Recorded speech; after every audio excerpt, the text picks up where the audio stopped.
دور موجود کے اندر آج ہر ایک کو یہ شوق چڑھ جاتا ہے کہ وہ مسند مشیخیت کے اوپر بیٹھے اور لوگوں کی عقیدتوں کو سمیٹے، اور یہاں ایسے ایسے شخص بھی مسند نشین ہیں جنہیں دین کی مبادیات سے بھی آگہی نہیں ہے، اور ایسے ایسے پھر مکروہ لوگ بھی آئے اس شعبے میں کہ الیاذ باللہ انتہائی غلیظ سوچ کے حامل، انتہائی مکروہ اعمال کے حامل، اور انتہائی جو ہے وہ نیچ مزاج کے حامل لوگ بھی مسند مشیخیت کے اوپر بیٹھ گئے۔ چونکہ یہاں سب چلتا ہے، یہاں اگر کوئی گالیاں بھی دے تو اس کو بھی حکمت سمجھا جاتا ہے کہ یہ گالیاں دے رہا ہے، اس کی بدتمیزی کو کہا جاتا ہے یہ حضرت کا جلال ہے۔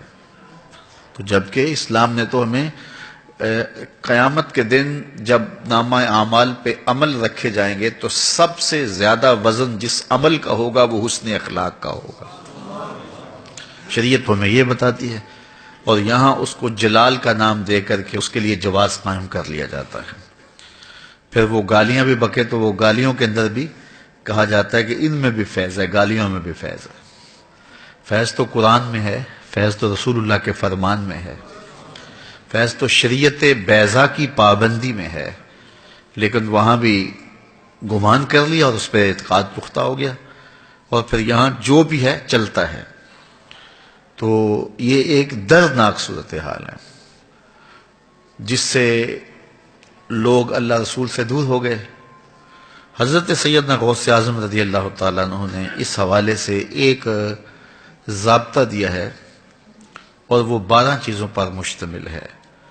اس کو اس مختصر نشست میں مفصل بیان کرنا تو ممکن نہیں ہے، لیکن اختصاراً آپ کے سامنے میں رکھ سکتا ہوں۔ تو آپ نے کہا کہ مسند مشیخیت کے اوپر بیٹھنے والوں کو 12 صفات کا حامل ہونا ضروری ہے۔ اس میں سے کہا 2 صفتیں اس میں اللہ والی ہوں، ایک اللہ کی صفت ستار کا مظہر ہو، ایک اللہ کی صفت غفار کا مظہر ہو، پردہ پوش ہو، چغل خور نہ ہو۔ دوسری خوبی یہ ہے کہ معاف کر دینے والا ہو۔ 2 خوبیاں رسول کریم صلی اللہ علیہ وسلم والی، ایک شفیق ہو، دوسرا رفیق ہو، شفقت مزاج میں گندی ہوئی ہو، رفیق ہو، رفاقت کے حق کو جانتا ہو۔ 2 خوبیاں اس میں حضرت سیدنا صدیق اکبر والی ہوں، ایک صادق ہو، دوسرا مصدق ہو، یعنی سچا ہو اور سچ کی تصدیق کرنے والا ہو۔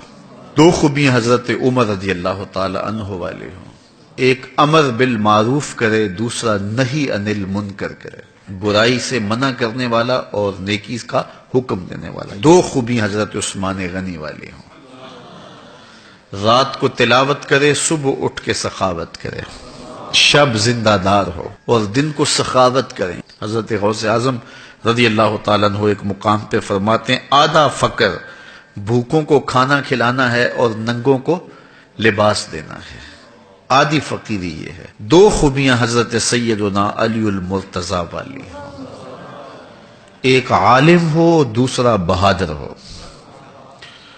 جاہل مسند مشیخیت کے اوپر بیٹھنے کے قابل نہیں ہے۔ دوسرا بہادر ہو، جرأت مند ہو، بات کرنے کی ہمت رکھتا ہو۔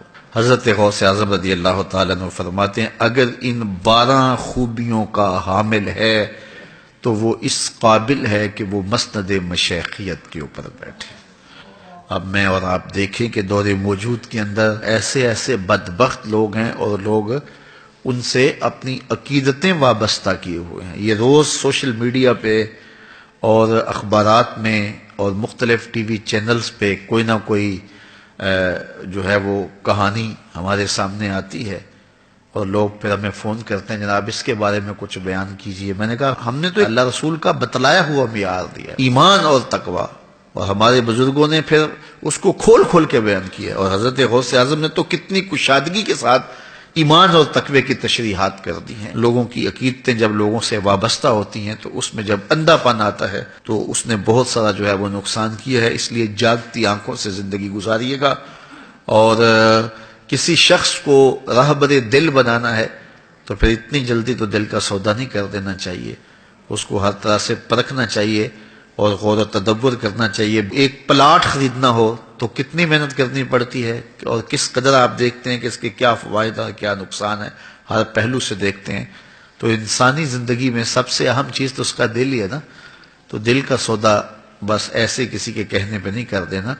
دل کا اطمینان اور اس میں وہ شرائط جو ہمارے مشائخ نے، ہمارے بزرگوں نے رکھی ہیں، بدرجہ اتم نہ صحیح لیکن اس کا عکس اور سایہ ضرور دکھائی دے. اللہ اپنا خاص کرم فضل ہم سب کے شامل حال فرمائے.